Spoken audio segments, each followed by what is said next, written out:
Hey everyone, welcome back to my channel. Today I'm going to talk about the case of Summer Wells. It's very complex. It's ongoing, so there's a lot of information. There's a lot of hearsay. There's a lot of allegations, and I know people are immediate and so quick to pin it on the parents, and I gotta be honest with you, the parents don't seem 100% reputable, but there's a lot of families out there that live in filthy houses. There's a lot of families out there that don't have a ton of money, but they're doing the best they can. And they raise their kids and their kids don't go missing. So I just want to keep that in mind, not to jump to conclusions. And I'm going to take a little bit of a different look at this as opposed to what a lot of people's opinions are, that the parents were somehow wrapped up into this. And I'm going to kind of get into why I kind of think a little bit differently than a lot of people. So if you guys like these type of videos, don't forget to like, subscribe, and let's get to it. Summer Wells is a 5-year-old little girl from Rogersville, Tennessee. It's been about 2 weeks since she was first reported missing, and the investigation is currently ongoing. Summer Moon Utah Wells was last seen on June 15th walking near her home on Ben Hill Road in the Beach Creek community, wearing a pink shirt and gray shorts. Her dad ended up reporting her missing at 6:30 that evening. I'm gonna get into the timeline. So the last time she was seen by somebody who wasn't an immediate family member was on June 15th around 2 p.m. Summer's mom, Candace, went to this local spot that was a swimming hole. This place was called The Hall, and Summer's mom, Candace, went there with her friend, and her friend had a 15-year-old, and then it was Candace and her daughter Summer, so it was just the 4 of them. When the 15-year-old talked to the police, he said that Summer's mom had given him a twisted tea. A lot of people talked about this because he was only 15, he's underage. I don't condone this, but it happens all the time, especially in the South, and I hate to, put Southerners together or whatever, because people do it up north too, but I feel like people do this a lot in the South, where they're like, you want a beer? They start drinking way earlier. It's just a way different lifestyle. So I can't knock her for that. I don't condone it, again, but it happens all the time, and a lot of people do it, and they're not murderers. Then later that day, Summer comes home with her mom, Candace. Candace and Summer's grandmother were outside gardening, and this is where Summer decided to go inside. And the mom says, and it gets a little bit sketchy and rocky because there's inconsistencies. Some people say that Candace said she walked her to the door. It's really unknown whether her mom walked her to the door or if Summer walked there by herself, but her 2 brothers were inside playing. She says that Summer wanted to go into the basement to play. I'm gonna stop right there, and I'm just gonna say this. So a lot of people were saying, well, how do you know she didn't wander off? Because where she lived was a lot of terrain. It was a lot of woods. It's like the backwoods, like the holler type of thing. And so there wasn't a lot of people around. And a lot of people are like, well, how do you know a 5-year-old didn't wander off? Well, here's the thing. My in-laws live up in the mountains, okay? And my kids go outside, and they're not even from up there, but they know not to wander off. Of course my in-laws are always like right around them, but when you grow up living a certain way, you get accustomed to it, you get used to it. I highly doubt she just wandered off and couldn't find her way home. Kids are so much more smarter than we give them credit for. They're so much more independent than people give them credit for. I find it really hard to believe that she just wandered off and got lost in the heat, in the sun. She was obviously outside swimming all day. She was outside in the heat gardening. I'm sure she probably went inside to play and to cool off, maybe get a drink of water. I don't see her just being like, I'm just gonna go wander off. I find that really weird. I don't believe that, honestly. Now, as I said, Summer has 3 other brothers, and they're a little bit rowdy. They shoot BB guns. Apparently they shot a dog with this BB gun. They apparently shot at her with a BB gun. It's not 100% fact, it's alleged. Here's the thing, like I said, when you live a different lifestyle, living in the woods, in the country, that's not crazy. I remember my cousin used to shoot me with his paintball gun, and I'd have bruises all over my legs, but it was just like fun. And I'm not making an excuse. I'm not saying it's okay, but just because boys were being rowdy and being crazy, clearly they didn't have a lot of money. They had to find ways to entertain themselves. So going back to the story, when Summer's mother went to go inside, she didn't see Summer. She looked around for her. She couldn't find her. This is where she freaked out. She called her husband, and the husband ended up calling the police. And a lot of people are saying, well, why wouldn't Summer's mom just call the police herself? And at first I was like, that's definitely really bizarre. Personally, I wouldn't. The second I saw my kid wasn't in the house, I'd freak out and call the police myself. But not everyone is as quick with it, and you're gonna think I'm crazy, but when I show you the video of Summer's mom speaking, you could tell, well, one, you could tell she's medicated. And when my baby passed away, I was super medicated, so I do understand that. But secondly, they had drug issues, substance problems. When people have that and then something horrific happens, usually that's like the first thing they dabble back into. But if she was dabbling into substances and drugs, or maybe she was already dabbled into it, you know, drugs and things, that really messes and fucks up your brain. So even if you do get off of it, there's a lot of people with like brain damage and they still don't think how a rational, typical person would think. So, I mean, yeah, is it weird? But you got to put yourself into the mind of somebody who hasn't always made the best decisions, the best choices. So personally, I don't find this like, oh, yep, she did it. If you kind of look at it from somebody else's perspective. Okay, going on with the story. So as soon as her husband is on the phone with the police, he kind of goes on this rant that somebody had to have taken her. It had to have been trackers. If you go and dig more, he talks about how he feels like maybe she's in Mexico and you can cross the border so easy with children. It had to be something along those lines, and he's like very adamant. Apparently he was posting all over social media about that, and he really speculated hard that he thinks somebody took her. Whereas the police say that there's no evidence that somebody did, even though they're still searching.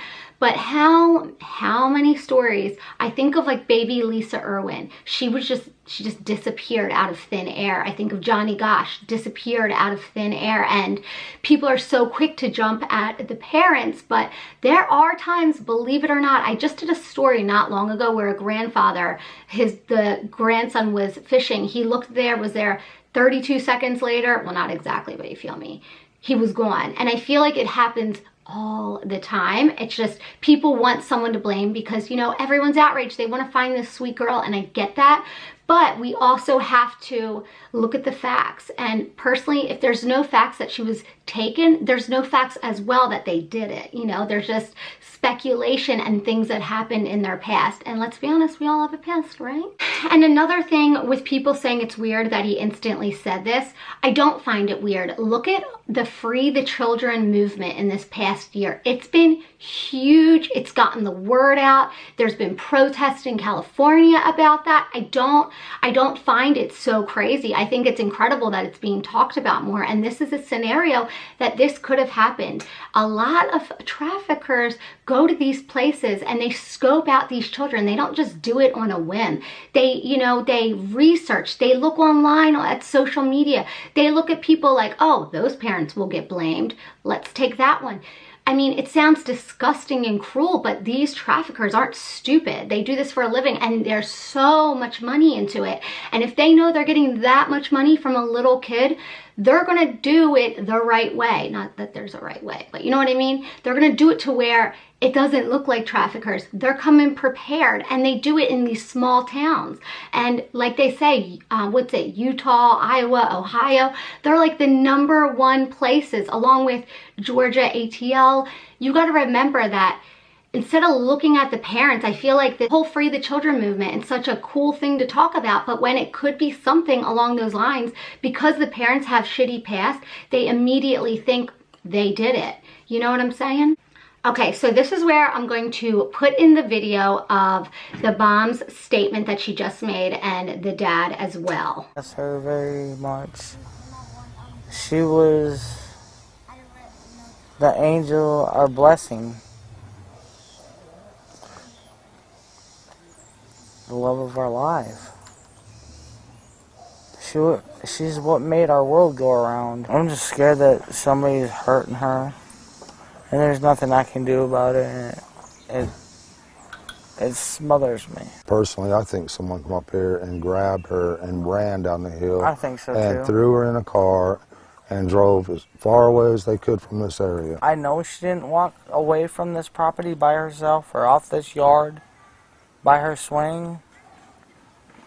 I feel in my heart that somebody has came up here and took her, has lured her away from here. Me and my mother and her were planting flowers. And we went in after we got done washing our hands, and she got a piece of candy from Grandma, and she wanted to go back over and see her brothers. And I said, okay, and I walked her all the way over to the porch. And I watched her walk into the kitchen where the boys were watching TV.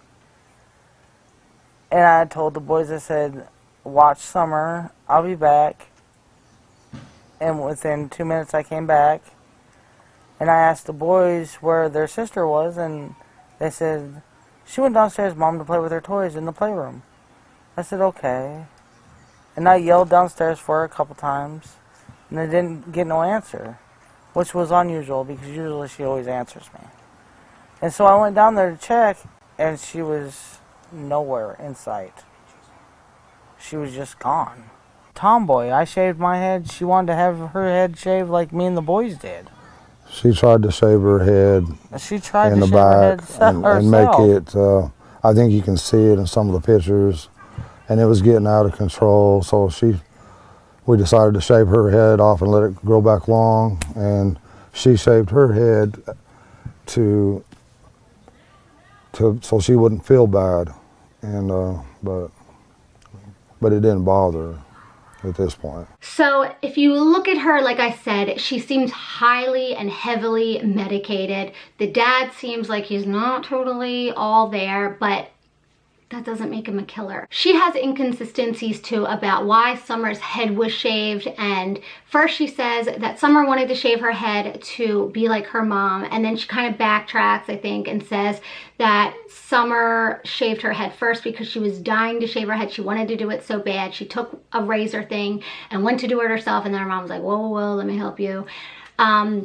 Let's be honest, if you look at that video and see her, do you think she really remembers exactly why her kid shaved her head?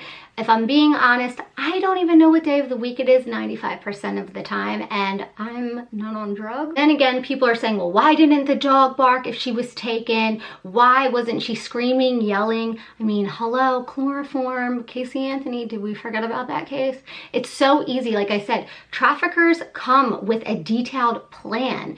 They are making tons of money. They're not gonna fuck it up. So do I think it's very possible somebody came in with like a rag and covered her face, got her out there, got in and out? It's just like people who come to rob a home. They're not looking to kill someone. They're coming to get your TV or whatever it is and get in and out like that. So of course I don't think that there's going to be much evidence, and I don't think they'd come in making a huge deal either. I do wonder though, because they are in the middle of the woods, I wonder if people around them that live near them, or the dad or the mom or any of them, were hunters and maybe had hunting cameras up to see if maybe they could backtrack a few weeks ago or a few months ago and see if anybody was lurking in the woods, keeping an eye out, looking around, scoping the place out. Like I said, we all have a history. We all made mistakes in the past that we wish, you know, we could fix.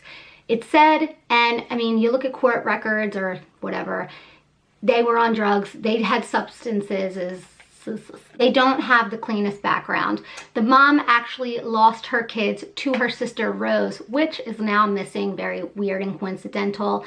But Rose, her sister at the time, this was back in 2009, was having marital issues. She went to go meet her cousin at the bar for like a drink, never came home. They found her car 30 miles away, and 5 days later the husband filed for divorce and custody of his kids, and he won that and was granted right away. Do I think that's really coincidental and strange? Yes.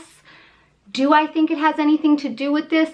Possibly. Anything's possible. I wouldn't put anything past anyone.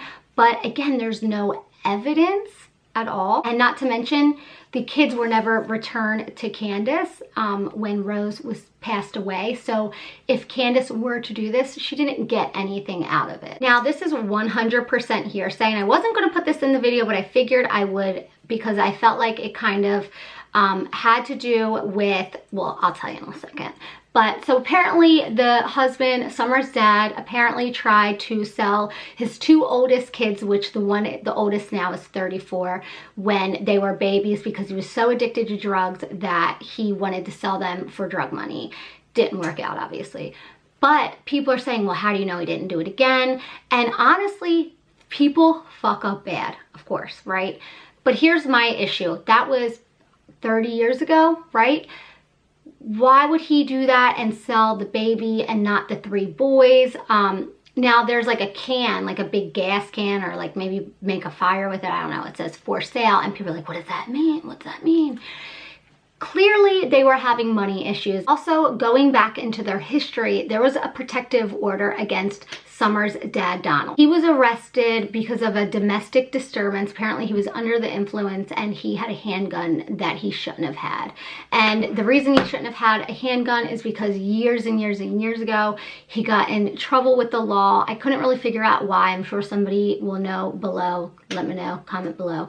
But he shouldn't have had a handgun in his house when he got into trouble in 2020. But the domestic assault and having the handgun, all of it was completely dropped in April of 2021. And I will go on to say this, people are like, see, he has a violent background history. Okay, if he's violent, has a background history, and maybe he did this, he would have, personally, I think he would have hurt her. You would have found her remains. There would have been blood. They're usually people who are violent. If they kill somebody, they do it violently. They don't just come up with like a brilliant plan to just hide them with no evidence, anything. If you guys look, these people don't look like the most intelligent people. So I find it really strange that be able to hide her. And that's pretty much what's going on with this case. And those are my thoughts. Of course, I want to hear your opinions. I'm sure tons of people are gonna be like, I hate you. You suck. I can't believe you're even kind of on their side, blah, blah, blah. But I don't really care. I'm trying to look at this in a rational light. I'm trying to put myself into other people's shoes. And I feel like we need to do that more. Probably not the best parents in the whole world. Definitely not parents of the year.